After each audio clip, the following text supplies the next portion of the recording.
ਦੋਸਤੋ, ਇਸ ਕਹਾਣੀ ਦਾ ਸਹੀ ਮਜ਼ਾ ਲੈਣ ਲਈ ਹੈੱਡਫੋਨਸ ਜ਼ਰੂਰ ਲਗਾਓ। ਇਹ ਸੱਚੀ ਘਟਨਾ ਹੈ ਜਿਸ ਨੂੰ ਆਪਣੀ ਅੱਖਾਂ ਦੇ ਸਾਹਮਣੇ ਘਟਦਾ ਹੋਇਆ ਮਹਿਸੂਸ ਕਰੋ। ਤਾਂ ਫਿਰ ਦੇਰੀ ਨਾ ਕਰਦੇ ਹੋਏ ਸ਼ੁਰੂ ਕਰਦੇ ਹਾਂ ਇਸ ਕਹਾਣੀ ਨੂੰ।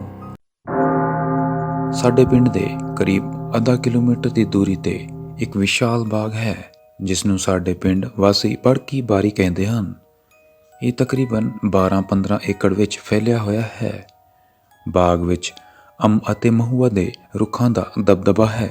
ਬਹੁਤ ਸਾਰੇ ਦਰਖਤਾਂ ਦੀ ਕਟਾਈ ਕਾਰਨ ਅੱਜ ਇਹ ਬੜਕੀ ਬਾਰੀ ਆਪਣੀ ਪਹਿਲਾਂ ਵਾਲੀ ਹੋਂਦ ਗੁਆ ਚੁੱਕੀ ਹੈ।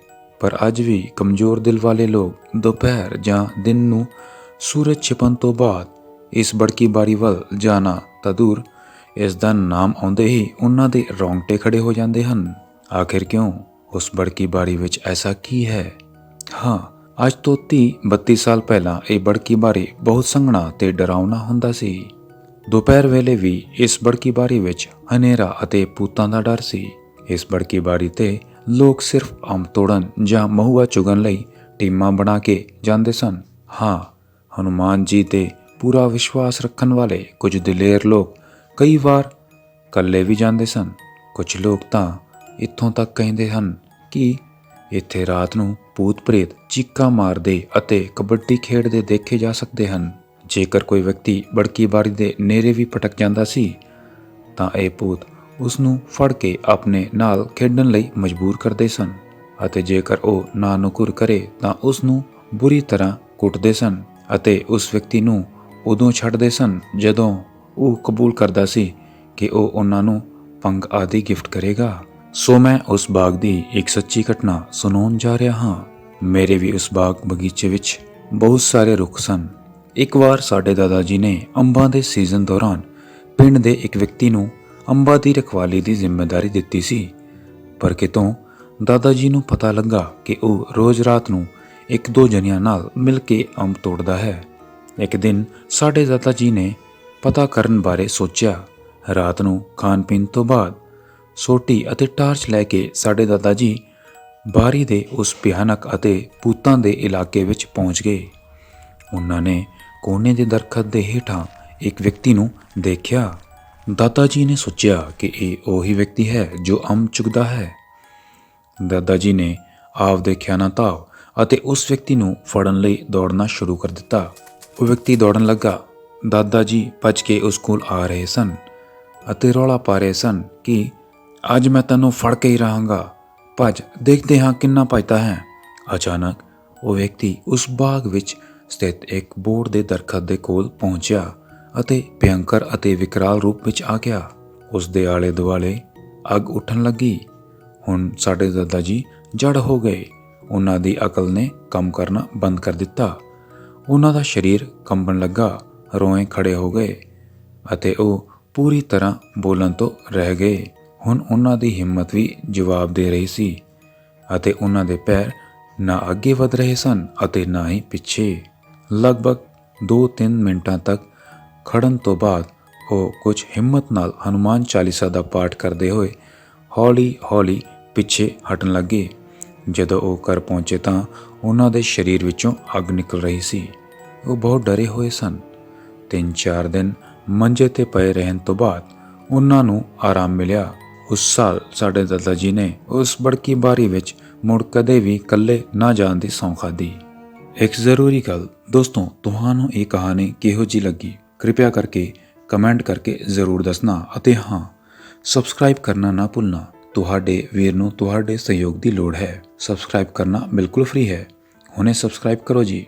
ਹੁਣ ਚੱਲਦੇ ਹਾਂ ਅਗਲੀ ਕਹਾਣੀ ਦੀ ਹੋਰ। ਮੇਰਾ ਨਾਮ ਅਜੀਤ ਹੈ। ਮੈਂ ਤੁਹਾਨੂੰ ਸਭ ਨੂੰ ਅੱਖੀਂ ਦੇਖੀ ਕਹਾਣੀ ਦੱਸਣ ਜਾ ਰਿਹਾ ਹਾਂ ਜੋ ਮੇਰੇ ਦੁਆਰਾ ਹੀ ਦੇਖੀ ਗਈ ਸੀ। ਸਿਰਫ 8-10 ਸਾਲ ਪੁਰਾਣੀ ਗੱਲ ਹੈ। ਉਸ ਸਮੇਂ ਅਸੀਂ ਖਰਾਵਲ ਨਗਰ ਦਿੱਲੀ ਵਿੱਚ ਰਹਿ ਰਹੇ ਸੀ। ਕੁਝ ਦਿਨਾਂ ਤੋਂ ਸਾਡੇ ਇਲਾਕੇ ਵਿੱਚ ਇੱਕ ਡੈਣ ਦੇ ਘੁੰਮਣ ਦੀ ਅਫਵਾਹ ਸੀ।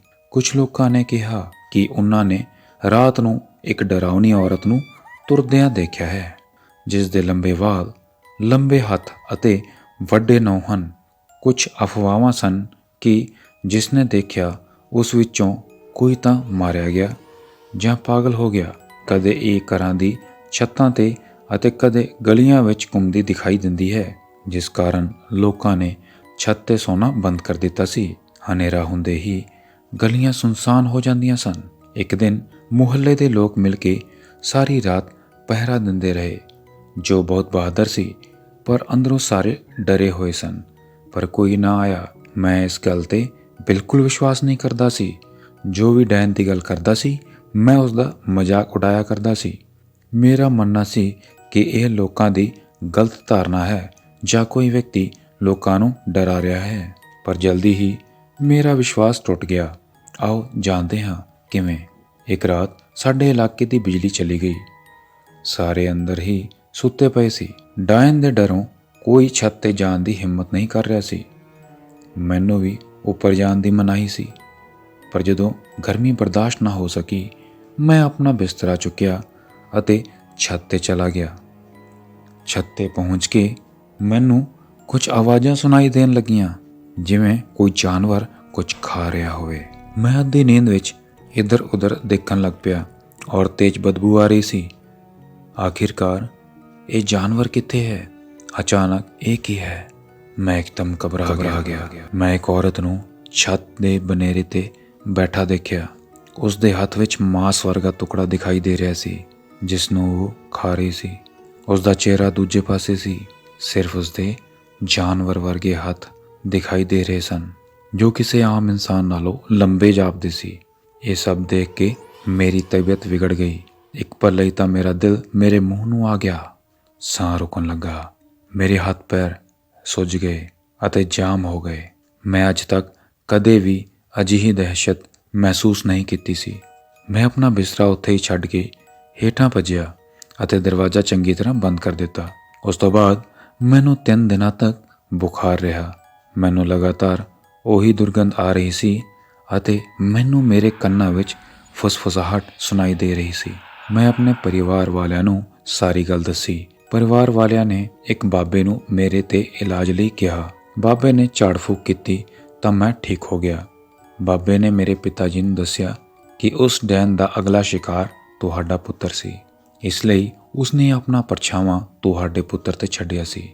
ਉਸ ਦਿਨ ਤੋਂ ਬਾਅਦ ਮੈਂ ਵੀ ਡੈਣ ਦੀਆਂ ਗੱਲਾਂ ਵਿੱਚ ਵਿਸ਼ਵਾਸ ਕਰਨ ਲੱਗਾ ਅਤੇ ਮੈਂ ਭੂਤਾਂ ਵਿੱਚ ਵੀ ਵਿਸ਼ਵਾਸ ਕਰਨਾ ਸ਼ੁਰੂ ਕਰ ਦਿੱਤਾ।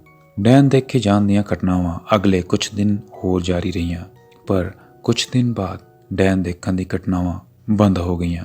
ਲੋਕਾਂ ਦਾ ਡਰ ਵੀ ਖਤਮ ਹੋਣ ਲੱਗਾ, ਪਰ ਮੈਂ ਜੋ ਦੇਖਿਆ ਉਹ ਕਦੇ ਵੀ ਭੁੱਲ ਨਹੀਂ ਸਕਦਾ। ਉਹ ਬਦਬੂ ਹੁਣ ਵੀ ਕਦੇ-ਕਦਾਈ ਮੈਨੂੰ ਆਉਂਦੀ ਹੈ। ਦੋਸਤੋ, ਤੁਸੀਂ ਇਸ ਕਹਾਣੀ ਦੇ ਬਾਰੇ ਕੀ ਸੋਚਦੇ ਹੋ? ਕਮੈਂਟ ਕਰਕੇ ਦੱਸੋ। ਖੈਰ, ਚਲਦੇ ਹਾਂ ਅਗਲੀ ਕਹਾਣੀ ਤੇ। ਦੋਸਤੋ, ਮੇਰਾ ਨਾਮ ਓਮਕਾਰ ਹੈ ਅਤੇ ਮੈਂ ਨਾਂਦੇੜ, ਮਹਾਰਾਸ਼ਟਰ ਦਾ ਰਹਿਣ ਵਾਲਾ ਹਾਂ। ਅੱਜ ਮੈਂ ਤੁਹਾਨੂੰ ਆਪਣੇ ਭਰਾ ਨਾਲ ਵਾਪਰੀ ਸੱਚੀ ਘਟਨਾ ਦੱਸਣਾ ਚਾਹੁੰਦਾ ਹਾਂ। ਮੇਰਾ ਭਰਾ ਸਾਇੰਸ ਕਾਲਜ ਵਿੱਚ ਪੜ੍ਹਦਾ ਹੈ ਅਤੇ ਉਸ ਦੇ ਨੇੜੇ ਇੱਕ ਛੋਟਾ ਜਿਹਾ ਜੰਗਲ ਹੈ ਅਤੇ ਉਸ ਨੂੰ ਉਸੇ ਰਸਤੇ ਤੋਂ ਕਾਲਜ ਜਾਣਾ ਪੈਂਦਾ ਹੈ ਅਤੇ ਰਾਤ ਨੂੰ ਉਸ ਜੰਗਲ ਵਿੱਚੋਂ ਲੰਘਣਾ ਖਤਰੇ ਤੋਂ ਖਾਲੀ ਨਹੀਂ ਹੈ। ਜੰਗਲੀ ਜਾਨਵਰਾਂ ਕਰਕੇ ਕੁਝ ਦਿਨ ਪਹਿਲਾਂ ਮੇਰਾ ਭਰਾ ਦੋਸਤਾਂ ਨਾਲ ਗੱਲਾਂ ਕਰ ਰਿਹਾ ਸੀ ਅਤੇ ਗੱਲ ਕਰਦੇ ਸਮੇਂ ਰਾਤ ਹੋ ਗਈ ਸੀ ਅਤੇ ਜਦੋਂ ਸਮਾਂ ਦੇਖਿਆ ਤਾਂ ਰਾਤ ਦੇ 9:45 ਹੋ ਚੁੱਕੇ ਸਨ। ਉਸੇ ਜੰਗਲ ਵਿੱਚ ਘਰ ਤੱਕ ਪਹੁੰਚਣ ਲਈ ਇੱਕ ਛੋਟਾ ਜਿਹਾ ਰਸਤਾ ਵੀ ਸੀ, ਪਰ ਰਾਤ ਨੂੰ ਕੋਈ ਉਸ ਰਸਤੇ ਤੋਂ ਨਹੀਂ ਜਾਂਦਾ ਸੀ। ਪਰ ਮੇਰੇ ਭਰਾ ਦੇ ਦੋਸਤਾਂ ਨੇ ਉਸ ਰਸਤੇ ਤੋਂ ਲੰਘਣ ਬਾਰੇ ਸੋਚਿਆ ਤਾਂ ਜੋ ਉਹ ਜਲਦੀ ਘਰ ਪਹੁੰਚ ਸਕਣ। ਇਸੇ ਰਸਤੇ ਤੇ ਹਨੂਮਾਨ ਜੀ ਦਾ ਮੰਦਿਰ ਸੀ। ਜਦੋਂ ਉਸ ਦੇ ਬਾਹਰੋਂ ਲੰਘੇ ਤਾਂ ਦੇਖਿਆ ਕਿ ਪੰਡਿਤ ਜੀ ਬਾਹਰ ਖੜੇ ਸਨ। ਪੰਡਿਤ ਜੀ ਨੇ ਮੇਰੇ ਭਰਾ ਅਤੇ ਉਸ ਦੇ ਦੋਸਤਾਂ ਨੂੰ ਰੋਕਿਆ ਅਤੇ ਕਿਹਾ, ਬੇਟਾ, ਜੇ ਤੁਸੀਂ ਘਰ ਜਾ ਰਹੇ ਹੋ ਤਾਂ ਮੈਨੂੰ ਆਪਣੇ ਨਾਲ ਲੈ ਜਾਓ। ਮੈਨੂੰ ਵੀ ਬਹੁਤ ਦੇਰ ਹੋ ਗਈ ਹੈ ਅਤੇ ਮੈਨੂੰ ਰਸਤੇ ਵਿੱਚ ਇਕੱਲੇ ਬਹੁਤ ਡਰ ਲੱਗਦਾ ਹੈ। ਉਹਨਾਂ ਨੇ ਪੰਡਿਤ ਜੀ ਨੂੰ ਆਪਣੇ ਨਾਲ ਲੈ ਲਿਆ। ਉਹ ਅਜੇ ਕੁਝ ਕਦਮ ਹੀ ਚੱਲਿਆ ਸੀ ਕਿ ਅਚਾਨਕ ਉਸ ਨੂੰ ਪਿੱਛੇ ਤੋਂ ਚਿੱਟੀ ਰੋਸ਼ਨੀ ਦਿਖਾਈ ਦਿੱਤੀ ਅਤੇ ਉਹ ਰੋਸ਼ਨੀ ਬੋਰਡ ਦੇ ਦਰਖਤ ਦੇ ਹੇਠਾਂ ਆ ਰਹੀ ਸੀ। ਜਦੋਂ ਮੇਰਾ ਭਰਾ ਵਾਪਸ ਮੁੜਿਆ ਅਤੇ ਉਸ ਰੋਸ਼ਨੀ ਵੱਲ ਜਾਣ ਲੱਗਾ ਤਾਂ ਉਸਨੇ ਇੱਕ ਬਿਲਕੁਲ ਸਫੇਦ ਆਦਮੀ ਦੇਖਿਆ ਅਤੇ ਉਸ ਦੀਆਂ ਅੱਖਾਂ ਵੀ ਚਿੱਟੀਆਂ ਸਨ। ਮੇਰਾ ਭਰਾ ਡਰ ਗਿਆ ਅਤੇ ਭੱਜ ਕੇ ਆਪਣੇ ਦੋਸਤਾਂ ਕੋਲ ਗਿਆ ਅਤੇ ਉਹਨਾਂ ਨੂੰ ਉਸ ਆਦਮੀ ਬਾਰੇ ਦੱਸਿਆ। ਮੇਰੇ ਭਰਾ ਦੇ ਦੋਸਤ ਵੀ ਹੁਣ ਉਸ ਨੂੰ ਦੇਖ ਪਾ ਰਹੇ ਸਨ ਅਤੇ ਉਹ ਉੱਚੀ-ਉੱਚੀ ਚੀਖ ਰਹੇ ਸਨ, ਤੂੰ ਕੌਣ ਹੈ? ਤੂੰ ਕੌਣ ਹੈ? ਤੁਰੰਤ ਹੀ ਪੁਜਾਰੀ ਜੀ ਨੇ ਸਾਨੂੰ ਚੁੱਪ ਰਹਿਣ ਲਈ ਕਿਹਾ। ਹੁਣ ਉਹ ਸਮਝ ਗਏ ਸੀ ਕਿ ਉਹ ਕੋਈ ਦੁਸ਼ਟ ਆਤਮਾ ਹੈ। ਪੁਜਾਰੀ ਜੀ ਨੇ ਸਾਰਿਆਂ ਨੂੰ ਤੁਰਦੇ ਰਹਿਣ ਲਈ ਕਿਹਾ। ਉਹ ਰੂਹ ਉਹਨਾਂ ਵੱਲ ਦੇਖ ਰਹੀ ਸੀ ਪਰ ਨੇੜੇ ਨਹੀਂ ਆ ਰਹੀ ਸੀ। ਕੁਝ ਦੇਰ ਤੁਰਨ ਤੋਂ ਬਾਅਦ ਜਦੋਂ ਉਹਨਾਂ ਨੇ ਪਿੱਛੇ ਮੁੜ ਕੇ ਦੇਖਿਆ ਤਾਂ ਪਿੱਛੇ ਕੋਈ ਨਹੀਂ ਸੀ। ਹੁਣ ਸਾਰੇ ਲੋਕਾਂ ਦੇ ਸਾਹ ਵਿੱਚ ਸਾਹ ਪਏ। ਮੇਰੇ ਭਰਾ ਦੇ ਦੋਸਤ ਪੁਜਾਰੀ ਜੀ ਨੂੰ ਉਸ ਭੂਤ ਬਾਰੇ ਕਈ ਵਾਰ ਪੁੱਛਿਆ, ਪਰ ਪੁਜਾਰੀ ਜੀ ਨੇ ਕੁਝ ਨਹੀਂ ਕਿਹਾ। ਉਹ ਸਾਰੇ ਜੰਗਲ ਤੋਂ ਬਾਹਰ ਆ ਗਏ ਸਨ। ਉਸੇ ਵੇਲੇ ਪੁਜਾਰੀ ਜੀ ਨੇ ਕਿਹਾ, ਠੀਕ ਹੈ, ਹੁਣ ਮੈਂ ਘਰ ਜਾ ਰਿਹਾ ਹਾਂ।